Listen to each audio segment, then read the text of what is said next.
আমি ঠিক বুঝলাম না, মিলাতেও পারছি না। দেখেন, গত ঈদ, রোজার ঈদ, ঈদুল ফিতর সরকার ভালো করেছিল, এখন এটা কি আটকা ঘটে গেল, হঠাৎ ঘটে গেল? মানুষ সুশৃঙ্খলভাবে নিজেরাই, বাংলাদেশের মানুষ সচেতন হয়েছে। যে একটা সময়ে বাংলাদেশে এরকম ছিল, নতুন প্রজন্ম হয়তো জানে না, বাংলাদেশের মানুষ লাইন ধরে টিকিট কাটবে এটা কল্পনার বাইরে ছিল। একটা বাস সার্ভিস ছিল, মতিঝিল থেকে উত্তরা যেত প্রিমিয়াম বাস, এসি বাস সার্ভিস। ঢাকায় এটা বন্ধ হয়ে গেছিলো। কেন বন্ধ হয়েছিল সেটা দীর্ঘ কারণ। খুব জনপ্রিয় ছিল, ওই এসি বাসের টিকিট পাওয়া যেত না, সে বেশ আগে।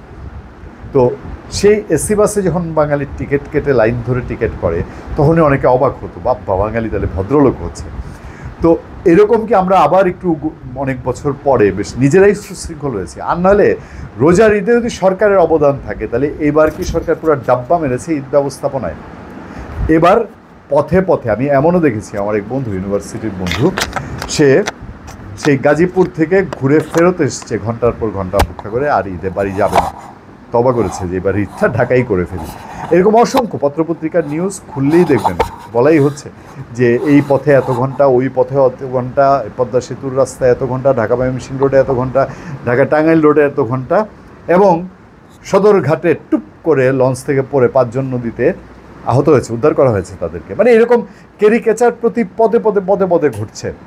ভাড়ার নৈরাজ্য, মহাখালীতে এই নৈরাজ্যের যাত্রী হয়রানির ভিডিও করতে গিয়ে কালের কণ্ঠের এক সাংবাদিককে পিটিয়ে গুরুতর আহত করা হয়েছে। আরও সিচুয়েশান কতটা জটিল দেখেন, যে এবার এই সিচুয়েশান লেজে গোবরে অবস্থা তৈরি হয়েছে, সেটা আইজিপি নিজে বলছেন যে এবারের ঈদযাত্রা নির্বিঘ্ন করা সম্ভব হচ্ছে না, আমরা হিমশিম খাচ্ছি। ছোট্ট করেই বলি যে আইজিপি বাহারুল আলম বলেছেন, ঈদের আগে ছুটি কম থাকায় একদিকে ঘরমুখী মানুষের চাপ বেড়েছে, আমাদের আইনশৃঙ্খলা রক্ষাকারী বাহিনীর সর্বোচ্চ চেষ্টা করা হচ্ছে, কিন্তু একদিনে যাত্রী এত চাপ পড়েছে যে আমরা হিমশিম খাচ্ছি। আমাদের যে ধারণা ছিল গত ঈদের মতো যাত্রা নির্বিঘ্ন হবে, এবার মনে হচ্ছে সেটা সম্ভব না। আর অন্যান্য পত্রপত্রিকা আপনারা যদি দেখতে থাকেন, ম্যাক্সিমাম পত্রপত্রিকায় এই নিউজটা এসেছে যে কোনোভাবেই এই ঈদযাত্রা এবার স্বস্তিতে মানুষকে বাড়ি পাঠানো যাচ্ছে না। যাত্রাবাড়ি সায়দাবাদে ঘরমুখ মানুষের সঙ্গী বাড়তি ভাড়া ও যানজট, এই খবরটা আজকের পত্রিকায় আছে।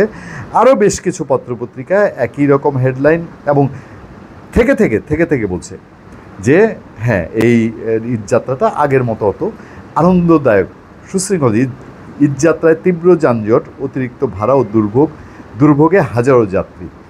আর কথা হলো, আওয়ামী লীগ সরকারের সময়ও, বা আমরা লেটেস্ট যেহেতু আওয়ামী লীগ গভর্নমেন্ট গিয়েছে, কোনো ঈদ অনেক ভালো হয়েছে নিঃসন্দেহে। আমরা যেমন এই সরকারের কথা বলছি যে গত রোজার ঈদ ভালো হয়েছে, আওয়ামী লীগ গভর্নমেন্টের সময় প্রথম দিকে একেবারেই নাজেহাল অবস্থা ছিল, কিন্তু পরে আস্তে আস্তে অনেকগুলো ঈদযাত্রা, ভালো ঈদযাত্রা হয়েছে। মানুষ শান্তিতে বাড়ি গেছে, শান্তিতে ফিরে আসছে। কালোবাজারি আগেও ছিল, এখনও আছে, ভবিষ্যতে থাকবে, এটা বলতে চাই না, নিশ্চয়ই বন্ধ হবে। কিন্তু সরকারের এফোর্ট সরকার কেন বুঝে নাই যে এইবার এই যে আইজিপি যেটা বললেন যে এই ধরনের ঘটনা ঘটতে হয়, এগুলো তো আগে থেকে কাজ করে নাকি?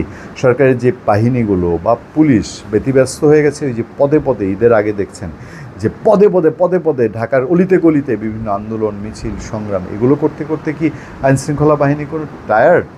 বা এমন কি হয়েছে যে সরকার এর আগে যেটা করেছিল, এবার এসে নানামুখী চাপে, নানামুখী প্যাচে পড়ে সরকার একটা হিমশিম অবস্থায় আছে, যে একদিক দিয়ে টানলে আরেক দিক দিয়ে ছেড়ে কোনো দিকেই আর ঠিকমতো মেনটেন করতে পারছে না। ধন্যবাদ সবাইকে, ভালো থাকবেন, সুস্থ থাকবেন। সত্য, করুণা এবং সহনশীলতার সাথে আপনাদের সাথে আমি আতিক রহমান পূর্ণিয়া।